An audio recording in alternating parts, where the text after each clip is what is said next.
Family Informational Pamphlet, Standards and Curriculum.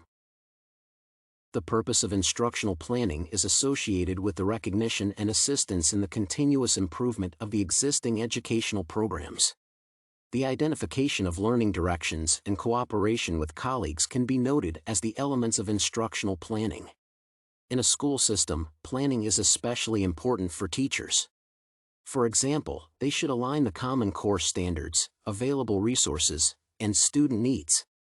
The shortage of time and a lack of awareness lead to such challenges as the failure to align the mentioned components and support students during their learning. Common Core State Standards Initiative, CCSI, was introduced in 2010 as the initiative that identifies the expected learning outcomes at the end of each school grade in the K-12 curriculum. English language arts standards examine 5 key areas, such as writing, reading, language, speaking, and listening, as well as media and technology. The mathematical standards focus on the principles that should guide the practice and content of this learning area. Beginning with counting and cardinality, they also prioritize numbers and operations. A curriculum is a detailed plan that is created by a teacher for a certain period of time, a month, semester, or year, to teach students. Lessons, assessments, instructions, and activities compose the content of the curriculum. The decisions that are taken for curriculums include programs, textbooks, and equipment to use, which are made by local districts, while standards are accepted at the state level. To begin developing lesson plans, teachers are required to set clear goals and objectives based on the needs and current skills and knowledge of students. The next step is to pay attention to the resources, time constraints, and materials that can be used during lessons. With these issues in mind, teachers refer to relevant standards to guide their planning. At the same time, it is recommended to engage students in the process of topic selection to make sure that they will be interested in learning. Such an approach makes the content of education meaningful and increases the opportunity to provide high-quality lessons. For example, according to the counting and cardinality standard, the ability of kindergarten children to sort items by color reflects basic mathematical skills. To match the needs of students, a teacher can use plastic snakes to engage students in this activity. The main purpose of Common Core standards is to set educational goals for children of different ages, from kindergarten to grade 8.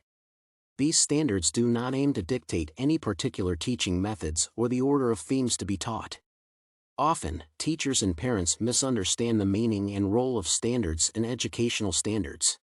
Therefore, it is important to clarify the way they guide curriculum development. It is expected that teachers should be aware of various standards to properly select the topics and involve children in the process of learning.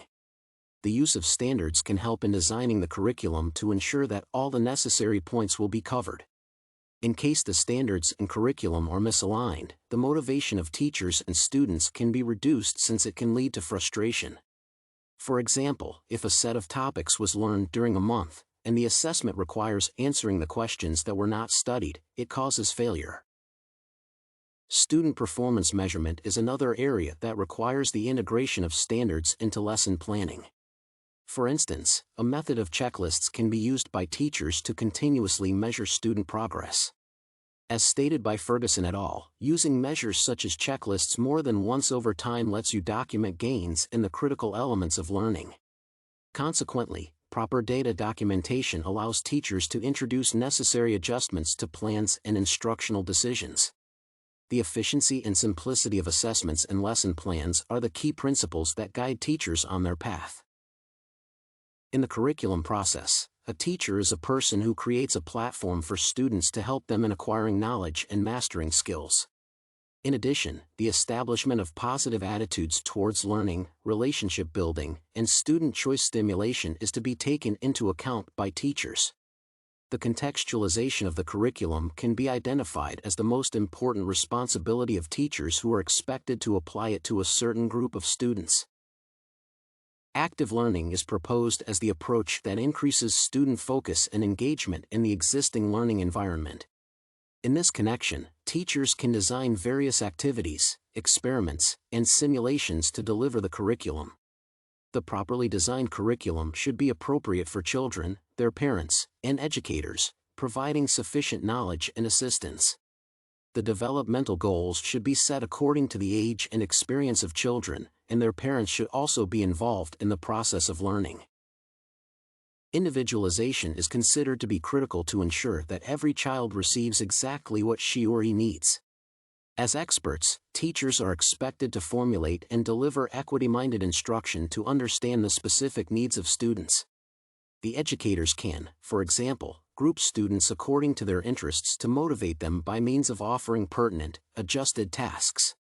Piasta presents the example of differentiated instruction to teach the alphabet, pondering over such questions as the range of alphabet knowledge in the class, students' challenges, and possible adaptations. The majority of standards involve alphabet learning, which can be used for guidance by teachers. Depending on children's needs, they can individualize letter name structure, visual similarity, multiple sounds, and so on.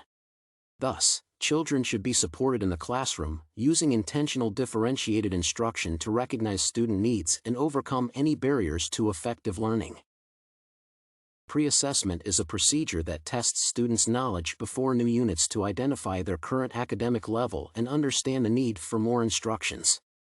Such evaluation allows for saving time while teaching new topics in a classroom since a teacher already knows about the necessary instructional strategies. Pre-assessment also promotes a greater understanding of children's interests and preferences, which can be implemented in the learning process.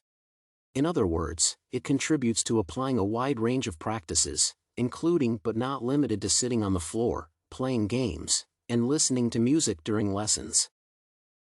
Post-assessment is a procedure for evaluating students' knowledge after the completion of the unit. It can also inform a teacher's future instructions since it shows what exactly students learned and what they failed to accomplish. Accordingly, post-assessment is useful to understand and reconsider not only students' knowledge but also the communication and learning strategies that were applied. The students who showed lower results can be reviewed with greater attention, and they may need more instructions before taking other courses. Post-assessment can be customized to the needs of the class and individual students by means of reporting cards, tests, checklists, parent-teacher conferences, and so on.